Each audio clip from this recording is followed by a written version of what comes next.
In my last video, I reviewed the game between Magnus Carlsen and Hagen-Niemann from the 2022 Sinquefield Cup. I thought that the scandal would be over after that game, but since then, there have been so many more developments to the situation. I've been wanting to make a follow-up video for a while now, but every day some new information comes out. Nevertheless, I'll try to break down the entire situation with a timeline so that everyone can understand what's been going on.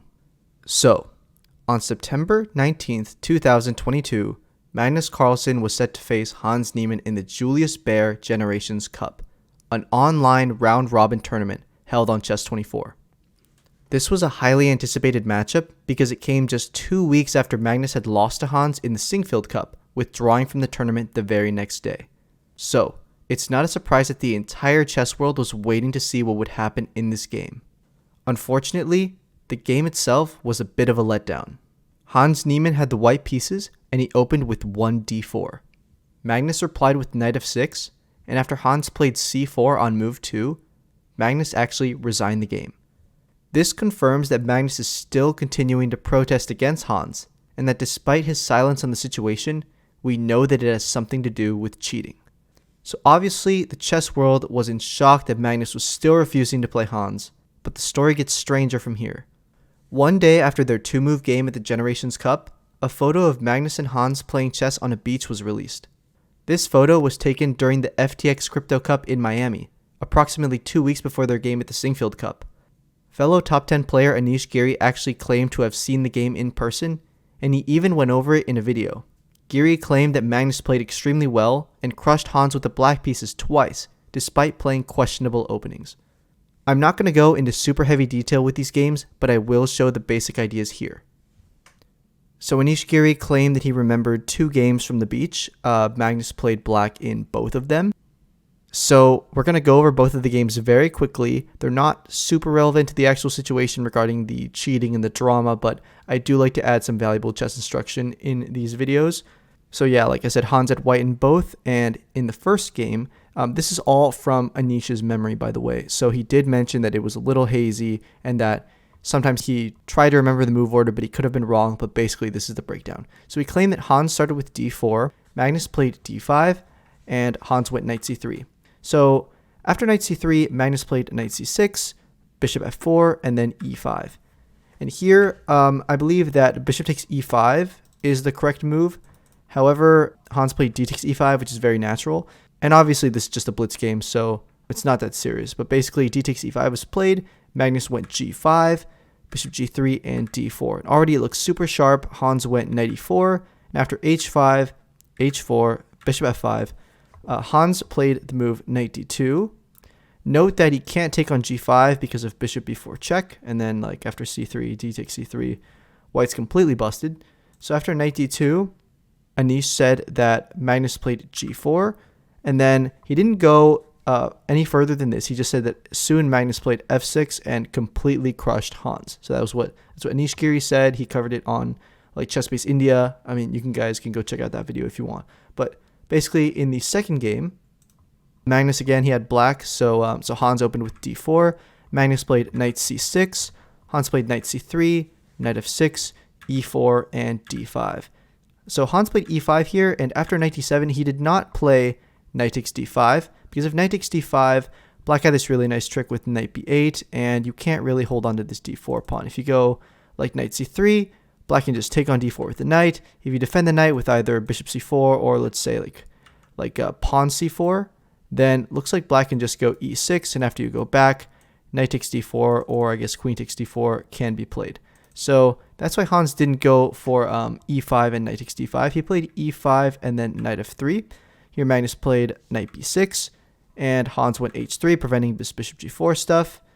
Magnus played h6, which actually surprised Anish. He expected him to play bishop f5, but h6, I guess the point is that after, let's say like bishop d3, black can play like knight b4. So that's the idea. But Hans didn't do that. He went a3 instead. After Magnus played bishop f5, he went g4, bishop h7, e6. f takes e6, bishop d3. So already this looks really good for Hans, but Magnus had a really nice way to get out of this. He played bishop takes d3, queen takes d3, and e5. And at first glance, it looks like black is just getting completely demolished here, but it's actually not bad at all. After queen g6 check, king d7, d takes e5, black just played e6, and he was actually totally fine.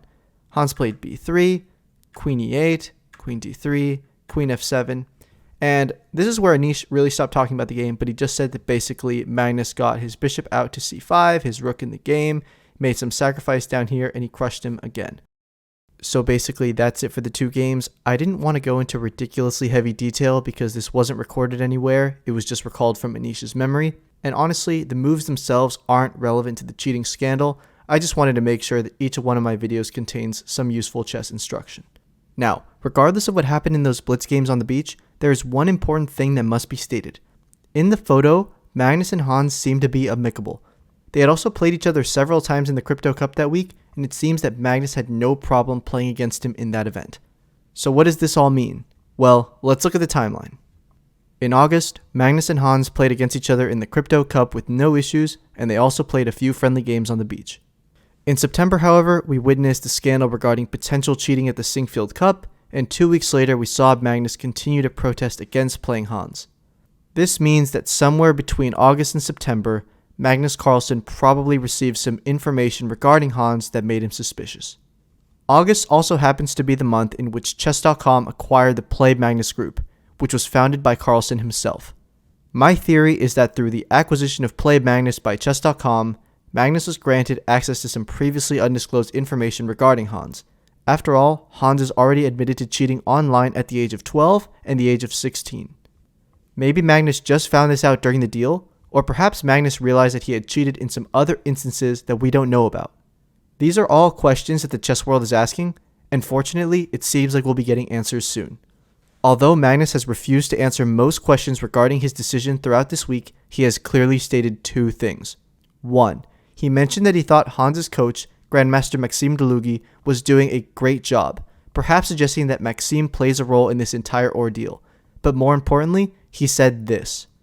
With a bunch of questions on this, I only have one that I feel is hanging, because with your actions, you have put 19-year-old Niemann in a storm of allegations. So I'm just wondering, will you come with some evidence next week? Again, that is that's going to be addressed next week. So there you have it. A lot has happened in the chess world this week, but it looks like Magnus will finally clarify what has been going on in a few days. I really look forward to hearing his response and seeing if it contains any evidence, because if Magnus doesn't have anything concrete, this could do irreparable damage to Hans's career, if it hasn't already. Grandmasters seem to be really divided on this topic. There are a lot of super GMs who agree with what they believe Magnus is insinuating, but there are also a lot of strong players who have come to Hans's defense. Personally, I still stand by the statement I made in my last video, which is that based on the games I've seen so far, I have not seen anything too outrageous, and thus, I do not believe that Hans is cheating. I got a lot of interesting comments agreeing with me on my last video, but I also got a lot of comments that disagreed with my opinion, which is obviously fine, but I still believe that unless Magnus delivers concrete evidence with proof of cheating, Hans remains innocent. I'll keep you guys updated on Magnus's response in a future video, but until then, I just want to thank you guys so much for watching this video. Don't forget to like and subscribe if you enjoyed it and want to see more of my content, and I'll see you guys in the next one.